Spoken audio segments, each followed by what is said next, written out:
the chase. Captain Farragut was a good seaman, and he commanded a fast and powerful ship. He had no doubt that there was a monster in this water, and he had decided that he was going to free the sea from it.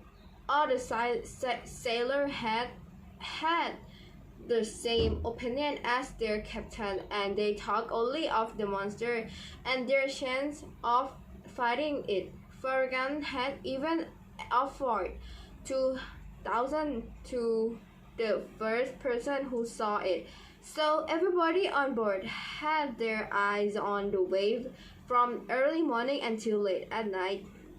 The Abraham Lincoln was very well prepared for its expedition. It carried her harpoon and gun of very kind, as well as cannon which could send a 4-kilogram bow of meter over 16 kilometers. But even better, the Abraham Lincoln had on board a harpooner named Ned Land.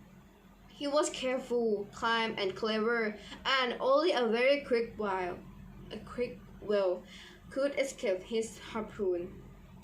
This king of the harpooners was a tall, strongly built man. He was about 40 years old, and although usually quiet, he argued violently with anyone who disagreed with him. He seemed to like me, perhaps because I was French, and he was from the Canadian city of Quebec, which had once belonged to French and where most people still spoke French. Little by little, Ned began to talk to me about fishing and about his adventure in the polar seas, and I loved to listen to him. Ned was the only man on board who did not believe in the monster, and sitting on the deck one day as we looked out at the my story sea, I asked him why he was so doubtful. I have followed many whales and narrowed harpooner a lot and killed many, but not even the biggest was strong enough to make a hole in the bottom of a boat, he said. But Ned, I agree. If there is an animal that can live at the bottom of the sea, it must be extraordinarily strong. The pressure of the water down there is great. It was fasten you or me in seconds. So think how strong its animal would be. Yes, said Ned. It would have to have a body as strong as iron. So I have to persuade you. You have to persuade me that if there is an animal living the bottom of the sea, then it must be very strong. One brief, sunny day, we sailed around Cape Horn, and the next day we arrived in the Pacific Ocean, where the creatures had last been seen. Keep your eyes open, the sailor called it out, and we did. Day and night, everyone watched the sea, and myself took only a few minutes over my meal, slept for just a few hours, and spent the rest of my time on the deck. In rain or sun, how excited we all were each time something appeared above the wave. Suddenly crowded onto the deck, and the Abraham Lincoln slowed its speed until we saw that the figure in the water was just a whale. Then there were cries of disappointment from everyone. For 3 months, the Abraham Lincoln went up in and down the water of the Northern Pacific, exploring very little place on the Japanese or America coast.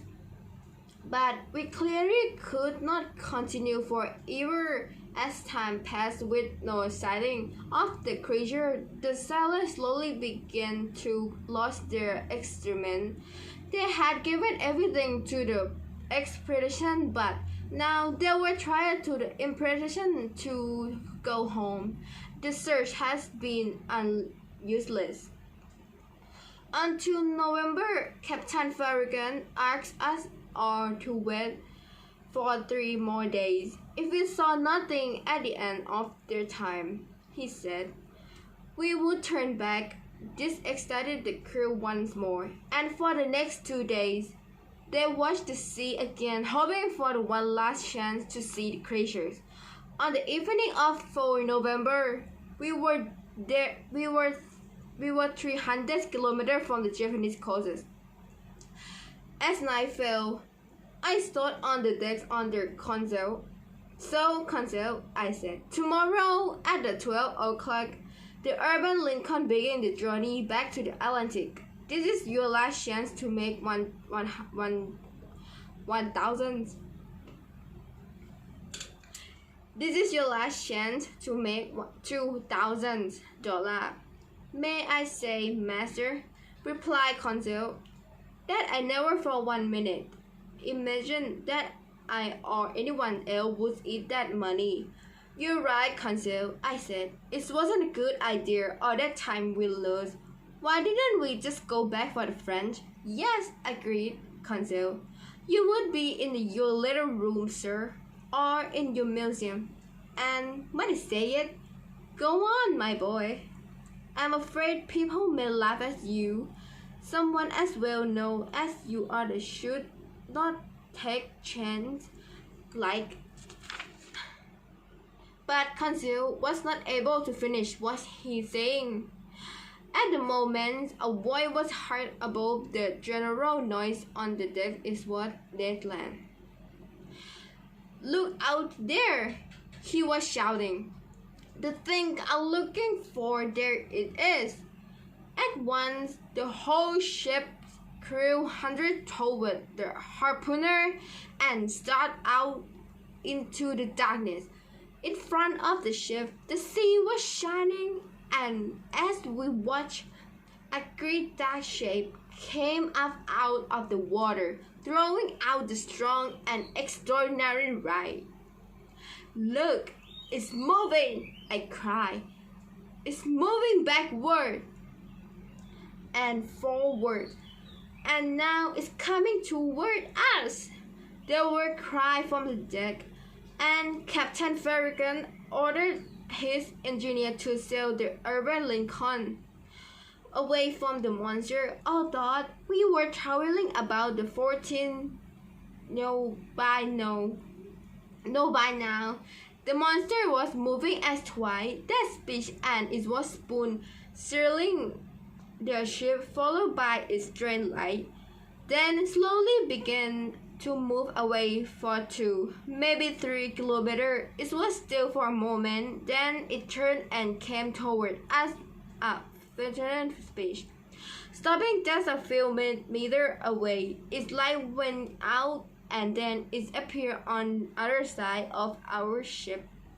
At first, everyone on the deck was too shocked to move or speak, but the captain turned to me. Professor Aronnax, he said, I do not know what this extraordinary thing is, but I cannot put my ship in danger in the darkness. We must wait for daylight to make our attack. No one slept that night.